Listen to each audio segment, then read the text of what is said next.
Aleluia, mais uma vez aqui está, para que a gente possa conversar um pouco, sobre o Evangelho de Cristo, que é e deve ser o objetivo, de uma casa como essa, e nosso também, quando aqui estamos, nesse instante, buscamos algo, que a gente podia estar em casa agora, conforto no sofá, assistindo o Fantástico, a companhia dos familiares, mas algo nos toca e algo nos chama para que consigamos verdadeiramente escolher algo diferente do que aquilo que a matéria, só ela, nos proporciona.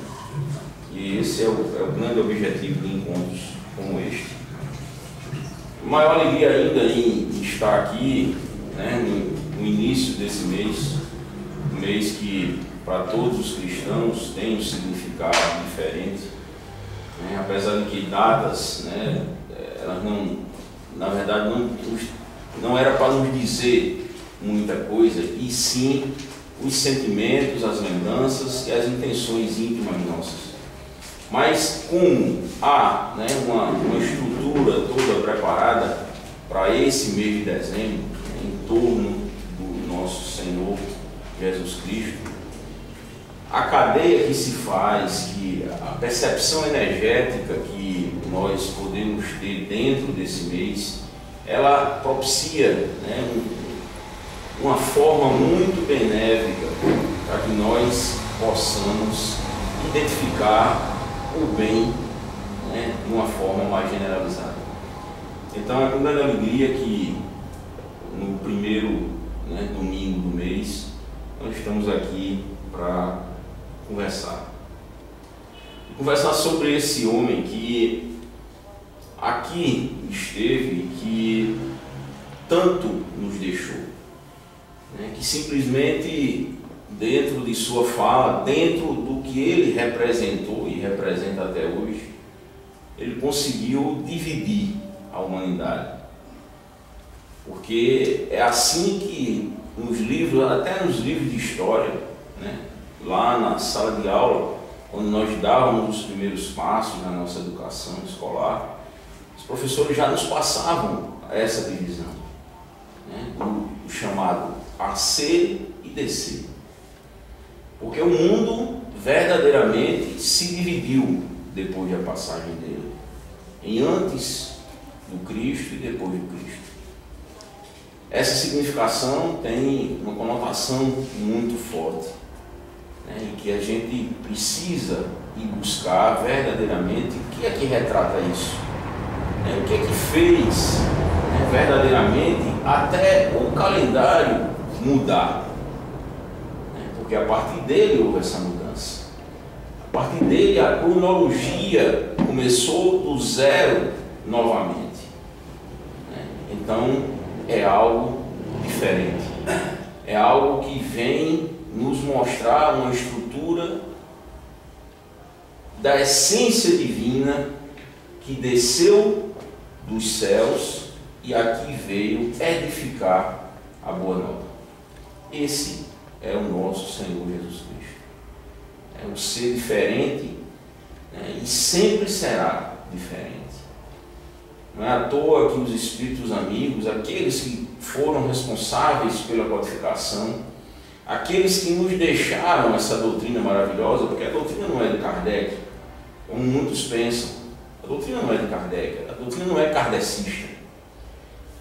A doutrina é dos espíritos que codificaram, que trouxeram esse verdadeiro ensinamento para nós. Emissários de Jesus. E muitos acreditam que coordenados pessoalmente por ele. E isso não é de forma alguma o nosso sentido de discussão. Mas é uma doutrina de amor que veio das mais altas esferas do mundo espiritual. Kardec foi apenas o elo de ligação que era necessário para que de lá viessem essas palavras, essas orientações, e aqui ficasse. E ele recebeu essa missão e cumpriu totalmente até o seu desencarne. Mas a doutrina é do Cristo. A doutrina é cristã, porque é só nele que nós conseguimos verdadeiramente encontrar o caminho correto. Nós vamos conversar um pouco hoje sobre, como o Pedro já adiantou, sobre um capítulo do Evangelho segundo o Espiritismo, que está lá a passagem na Bíblia, que Kardec trouxe para o Evangelho com muita felicidade, para que nós pudéssemos entender verdadeiramente um pouco mais do que o Cristo quis dizer, o que Jesus quis nos passar. Porque da forma como muitas passagens, da forma como a Bíblia nos traz, às vezes nos dá uma conotação e um entendimento diferente. Se a gente não for a fundo identificar aquilo, se a gente não for pesquisar aonde foi, em que tempo foi, até porque os verbos que eram empregados na época eram totalmente distintos, palavras que tinham conotações idênticas. Você falava algo e que aquela palavra queria dizer algo totalmente diferente do nosso entendimento hoje. E vocês imaginem a Bíblia que foi trazida até nós, passando por várias traduções durante todo esse tempo. Então, há verdadeiramente muitas distorções por falha humana. Porque a Bíblia não foi, no tempo ela foi escrita por Jesus. Foram os apóstolos que ali trouxeram, escreveram, mostraram aquilo que vivenciaram com ele. E aqui eu estou me direcionando no Novo Testamento. E escreveram contando tudo que passaram junto dele, aquilo que ele falou, aquilo que ele fez, porque Jesus não escreveu nenhuma palavra. Ele não deixou nada escrito, em momento algum. Consequentemente, nós devemos e temos a obrigação de ir buscar o que é que ele quis dizer. Não é de forma alguma que nós estejamos nos sobrepojando ao Cristo em querer interpretar ou querer trazer para o entendimento aquilo que verdadeiramente ele quis passar. É o nosso papel. É isso que a doutrina espírita se propõe, sempre se propôs e sempre será, em trazer a realidade dos fatos, o que realmente é.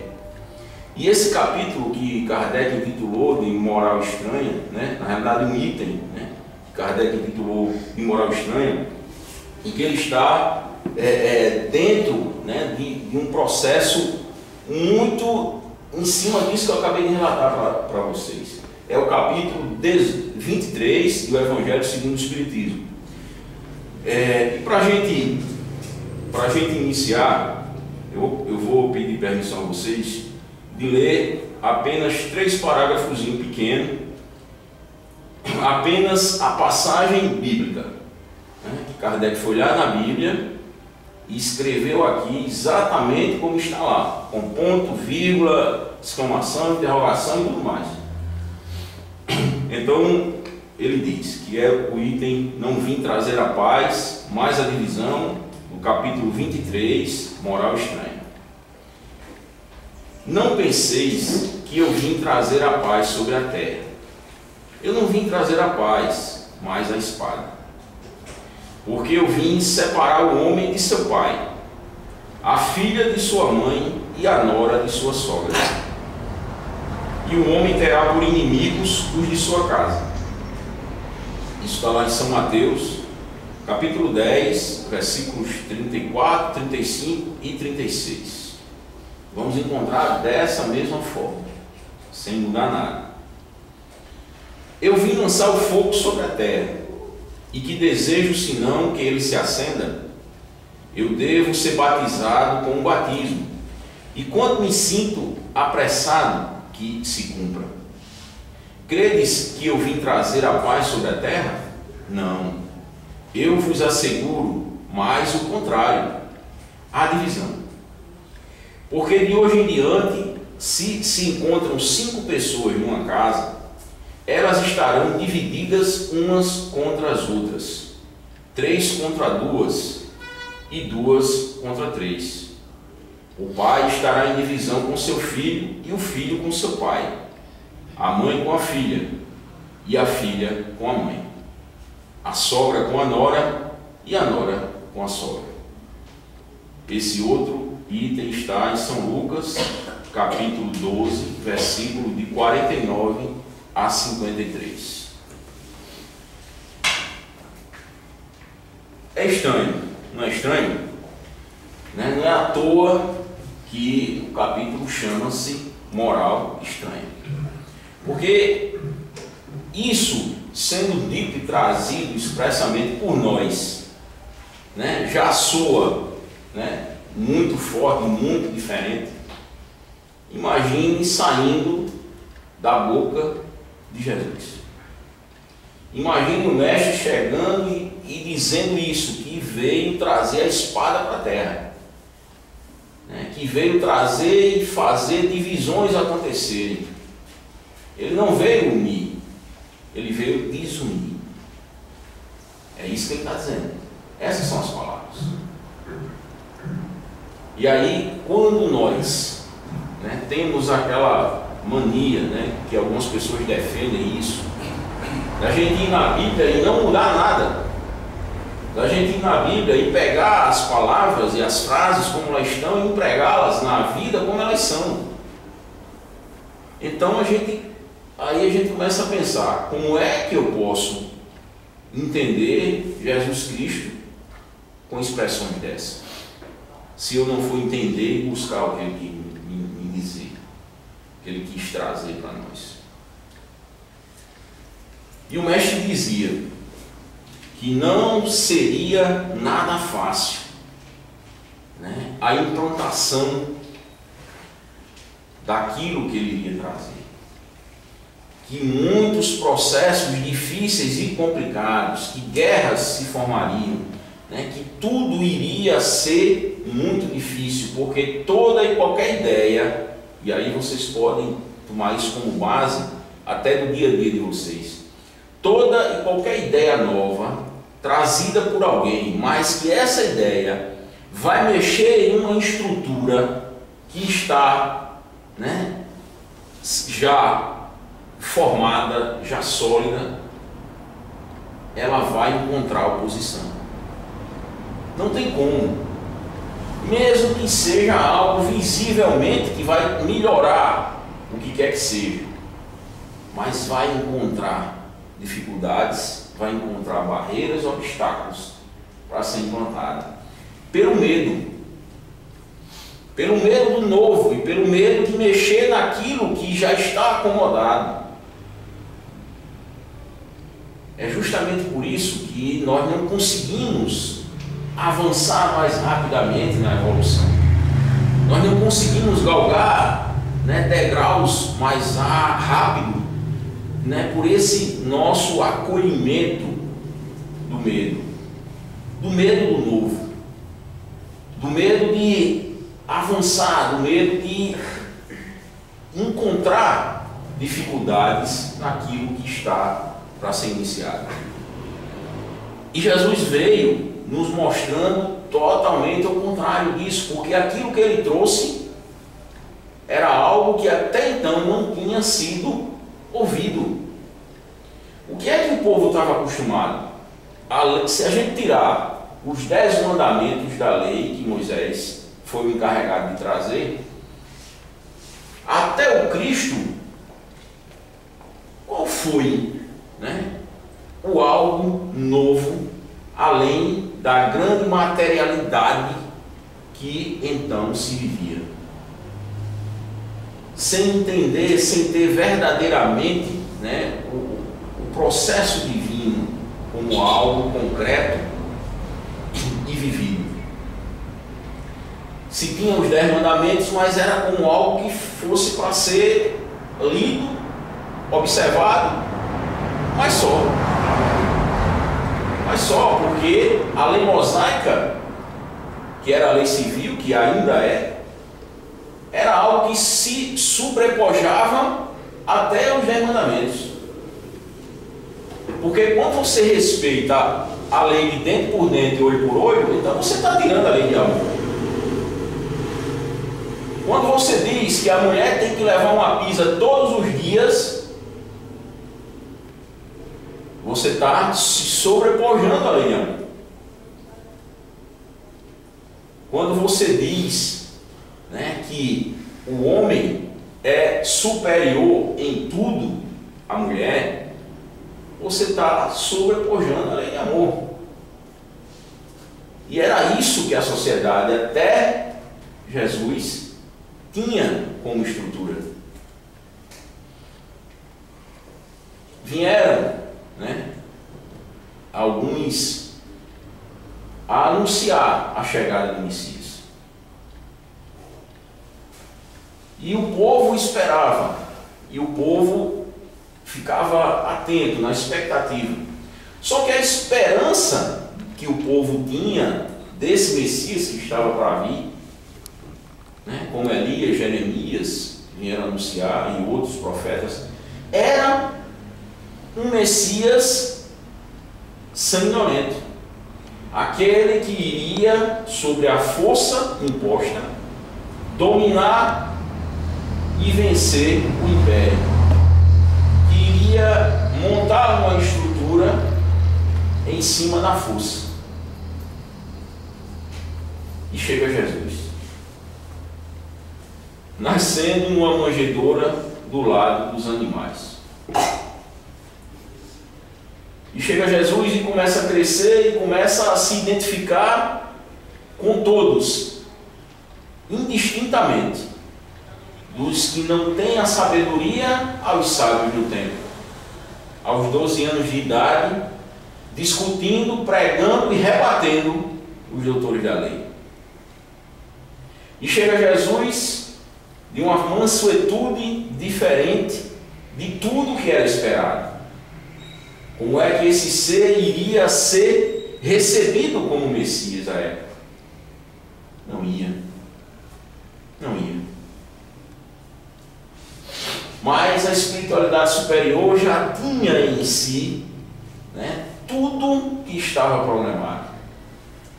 E na decisão concreta da vinda do Mestre, ele veio com objetivos e trazendo essa espada em punho, conseguiu fazer com que essa estrutura totalmente diversa começasse a girar, identificando novas formas de se viver. E ele sempre disse e mostrou as dificuldades que haveriam, as perseguições concretas que os cristãos da época tiveram. E na última ceia, antes, né, da crucificação, ele olha para os 12 apóstolos e, com aquele magnetismo que nós não conseguimos nem expressar aqui, simplesmente, né, falando rasteiramente para o nosso entendimento, com aquele magnetismo gigantesco, olha para um a um e sabe exatamente o que cada um está pensando e o que cada um iria fazer a partir dali. Porque ele sabia que estava próximo o seu retorno ao mundo dos espíritos. Mas ele não sabia concretamente o que a escolha de cada um seria. Porque 3 anos do lado do Mestre, olhando ele fazer, aprendendo a fazer, mas a mudança íntima, até nos apóstolos, concretamente, não havia acontecido. Porque se vocês prestarem atenção, eram 12. E aí eu pergunto, quantos foram até a cruz com Jesus? Foi só um. Foi só um. Foi só João Evangelista, o mais novo dos 12, 16 anos de idade. Só ele ficou do lado de Maria, acompanhando o processo até o derradeiro instante. E os outros? Um negou 3 vezes, e Jesus tinha dito que ele ia negar. O outro entregou aonde Jesus estava. Jesus sabia que ele ia fazer isso, porque na ceia ele disse: tu vais me negar, tu vais me trair, tu não vais me acreditar. E saiu dizendo. E eles sabiam que no fundo o sentimento era esse, eles não tinham feito ainda. Mas dentro de cada um o sentimento estava exposto. Mas o Cristo, com o seu magnetismo, sentiu e sabia o que ia acontecer com cada um. Mas também ele tinha a certeza de que era esse momento que a espada estava para ser usada. Porque essa divisão estava por acontecer a partir daquela crucificação. E hoje nós aqui estamos falando de Jesus abertamente, com essas portas abertas por isso. Começou ali, porque até a crucificação não existia o cristianismo. O que existia até a crucificação eram os apelidados de seguidores do Nazareno, ou seguidores do carpinteiro. Era assim que o povo era chamado, era apelidado. E não eram cristãos, porque não existia o cristianismo. A partir da crucificação, os apóstolos que tinham, todos, entre aspas, se debandado, para que também não fosse com medo da crucificação, eles, depois que Jesus retorna e se apresenta a eles em espírito materializado, e tem o diálogo com eles, e passa depois um tempo ainda com eles, e dizem que 40 dias, isso aí a gente não sabe afirmar concretamente, mas sabemos que realmente ele passou um tempo com eles. A partir daí, eles trouxeram para si algo novo. A boa nova começava a germinar. A boa nova começava a ter uma identidade. E cada um saiu com o seu destino. Outros somaram-se a eles, como Paulo de Tarso, como Inácio de Antioquia, e edificaram a bandeira de Jesus através da Boa Nova. E Lucas, em um belo dia, onde estava havendo uma fala, e ela era Paulo de Tarso quem estava falando, ele chegou e sugeriu que um nome fosse dado para essas pessoas, que se criasse uma identidade. E foi ele quem sugeriu que se chamasse os cristãos, vindo do Cristo. E a partir daí o cristianismo é reconhecido. E aí ganhou espaço. As perseguições começaram a se intensificar mais ainda.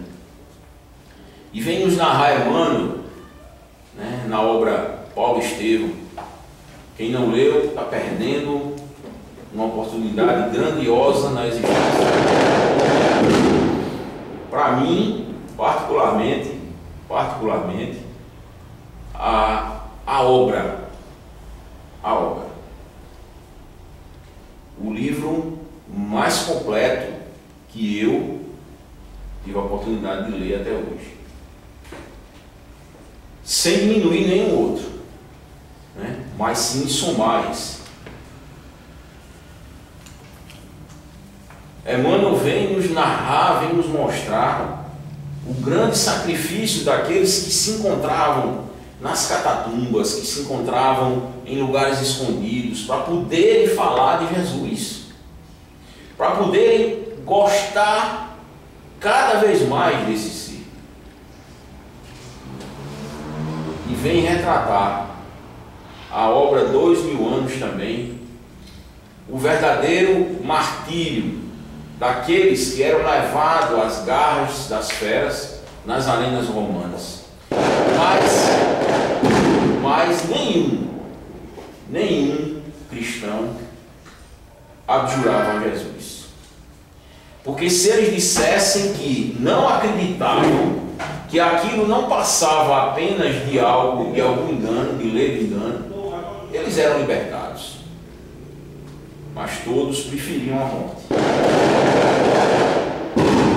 E era um verdadeiro, é por isso que chamava de circo romano, porque as arenas, parecido com o estádio de futebol de hoje, né, se enchiam, e ali no meio as feras eram soltas, passando 5, 10 dias sem comer, e eles eram devorados. Mas Emmanuel nos traz que antes do ataque das feras, os espíritos desses seres já eram desligados do corpo. A espiritualidade já fazia o desligamento, anestesiando o espírito, e ele não sentia nenhuma dor. O desencarne acontecia ali. Mas, pela energia que Jesus, na crença do Cristo, trazia para esses seres, eles não sentiam nada. E nós? Pergunta que a gente deve fazer, né, para nós mesmos. E nós? Porque Jesus diz, e aí a gente traz para o nosso tema também esse pensamento. Será que é fácil seguir Jesus? Será que há uma facilidade em algum momento quando a gente se decide por Jesus? Uma coisa é certa: quem quer esse caminho não pode mais continuar sendo quem é. Isso é certo. Porque senão nós verdadeiramente não estaremos dentro dessa fileira. Nós podemos até achar que estamos, mas não estaremos. Porque as escolhas de Jesus são diferentes. E aquele que quer o seguir tem que se perguntar, em cada dúvida que nós temos, em cada instante que nós temos que escolher algo. Se fosse Jesus aqui no meu lugar, o que é que ele ia escolher?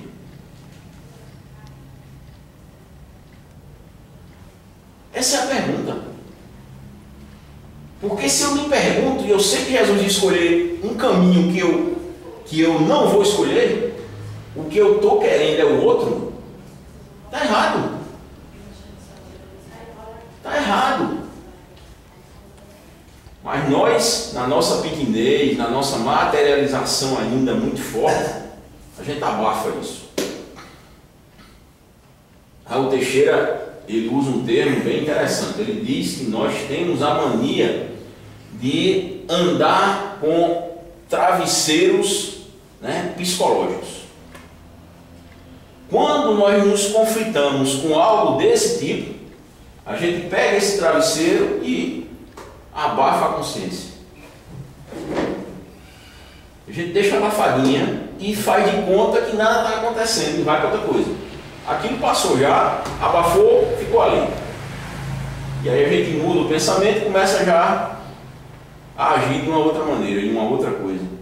Mas aquilo que ficou lá atrás, né, está abafado, tá. Mas chega um momento que esse travesseiro vai sair. Ele vai sair, e aí a gente vai ter que reparar isso. Não tem jeito. A consciência espírita nos chama a essa atenção. Não há como nós fugirmos da nossa consciência. A gente foge de qualquer pessoa aqui. Eu estou aqui falando, algumas pessoas aqui a gente já tem um contato há mais algum tempo, então me conhece já um pouco mais. Mas outros simplesmente me veem aqui falando, mas vocês não sabem que eu sou lá fora. Vocês não conhecem Alberes lá fora, no dia a dia. Por quê? Qualquer um de nós, é muito fácil nós colocarmos máscaras para nos identificarmos e nos mostrarmos às pessoas. Mas para a gente, para nós não conseguimos fazer isso. A consciência desperta não nos deixa fazer isso. É querer enganar o enganável. Porque a vida vai nos cobrar esse erro. Não tem como fugirmos da cobrança da vida. A lei de causa e efeito. A vida nos devolve aquilo que nós damos à vida. Seja de bom, seja de ruim. Vem ao nosso encontro. Mais cedo ou mais tarde. Se não der tempo de ser nessa vida, vai ser na outra. Mas geralmente é nessa ainda. Consequentemente, nossas dores, nossos desesperos, nossas preocupações, né? Tudo aquilo de ruim que nós identificamos na nossa vivência são conflitos íntimos, são plantações que nós fizemos há algum tempo atrás e que agora a colheita está acontecendo. Não há como a gente sair daqui e dizer eu vou mudar, né, porque eu escutei que é assim. Não existe, né, uma mágica para isso. Mas existe um esforço continuado. E cada dia eu posso melhorar um pouquinho. Cada dia eu posso deixar de fazer algo que eu sei que não está certo, aos poucos. Quando eu ver, né, mais na frente, eu já consegui uma superação. É para isso que a gente está aqui.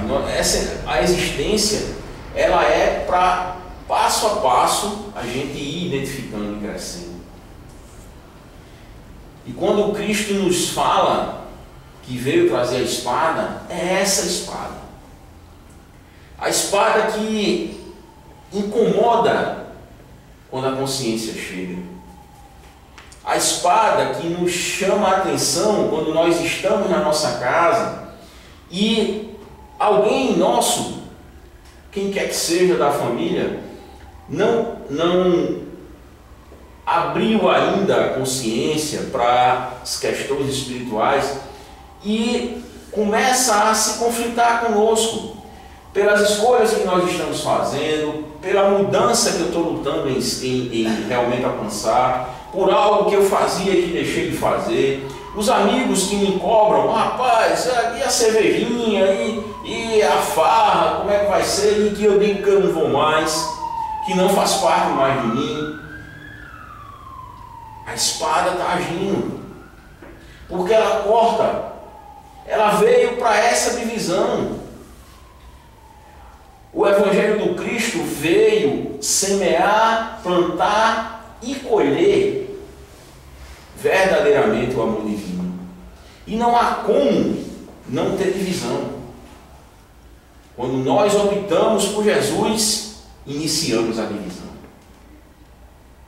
Iniciamos porque não há como levarmos as pessoas que nós queríamos que viessem conosco, porque ainda não é o momento delas, ou porque elas estão optando por outra escolha.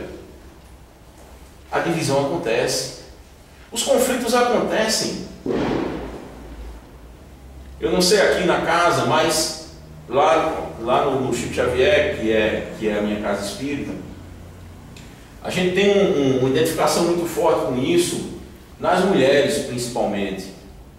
Né? Muitas mulheres que buscam, que tentam se doar mais, trabalhar mais pelo centro, fazer mais, mas são cobradas em casa, porque o marido não quer. O marido não vai, também não quer que elas lá estejam. O marido puxa para um lado, puxa para o outro. A espada está agindo. Essa é a divisão que o Cristo falou. A divisão que faz a mudança acontecer. Quando entramos e escolhemos o caminho de Jesus, é muito difícil seguir. É por isso que muitas pessoas não conseguem. É por isso que existe muita falência nas escolhas, porque o mundo ainda é muito forte dentro de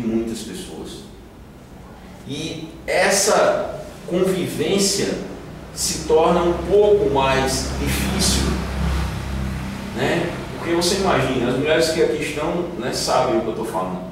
Quando o marido não se identifica com a religião, né, existe um conflito muito forte. Quando os filhos começam a ter escolhas e os pais começam a querer segurá-los e trazê-los também para uma instituição religiosa e eles querem outras coisas, a espada está agindo.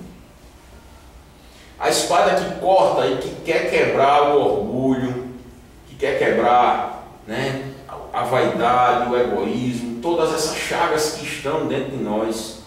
E que é isso que o Cristo disse que veio trazer. Ele veio dividir o certo e o errado.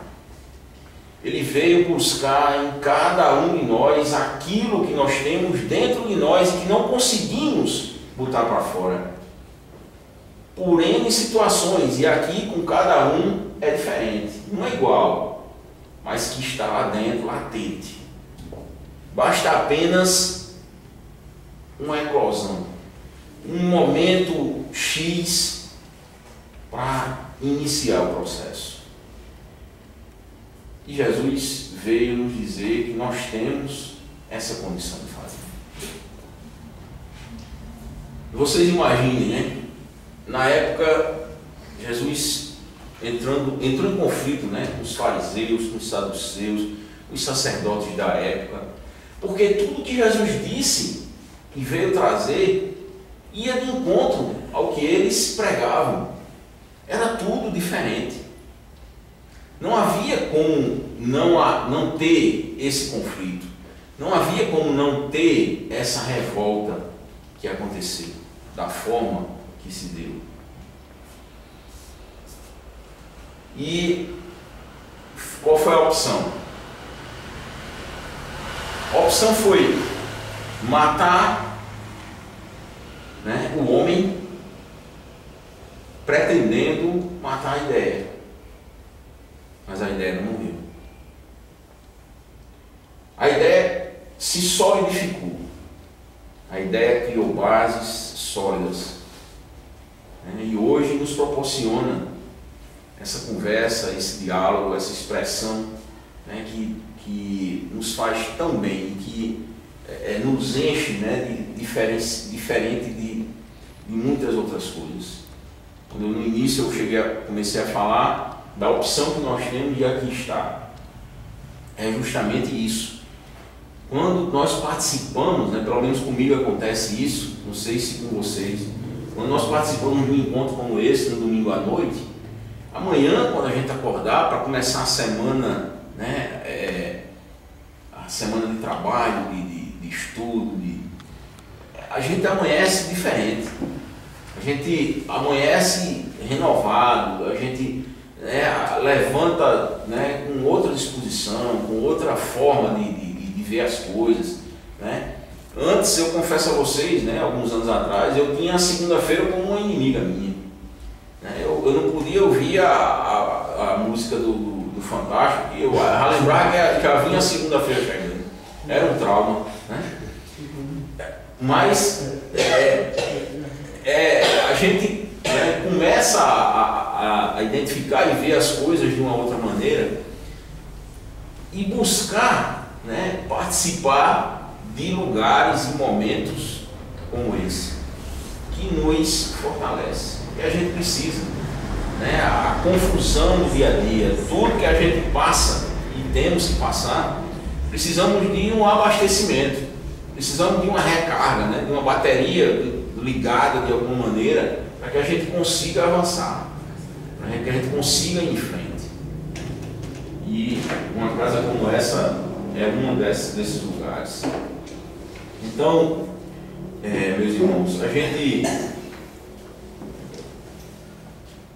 viu muita coisa, né? As chamadas guerras santas, que em nome de Deus, né,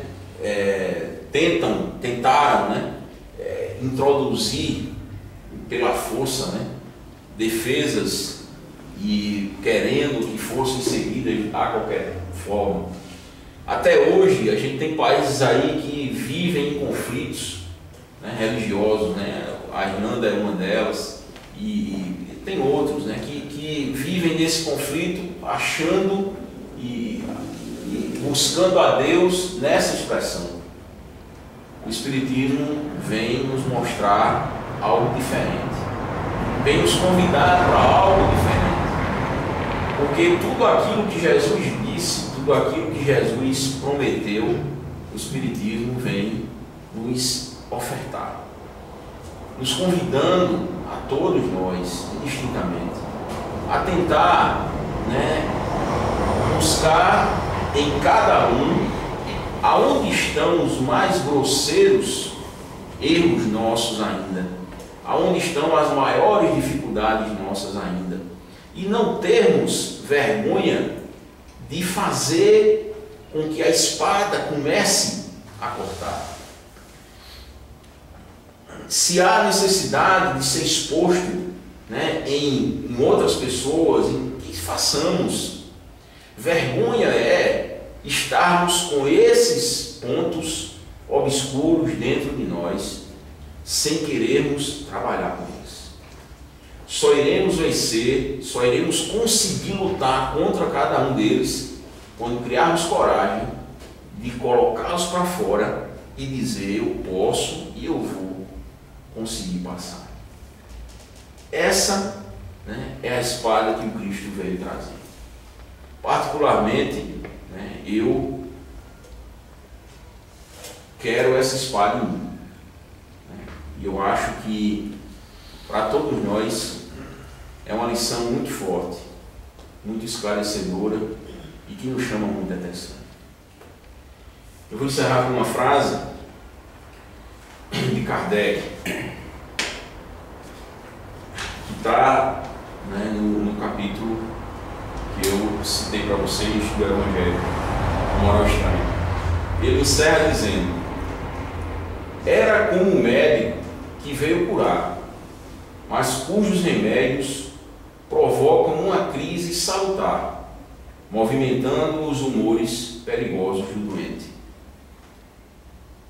A espada tem o objetivo de mexer conosco.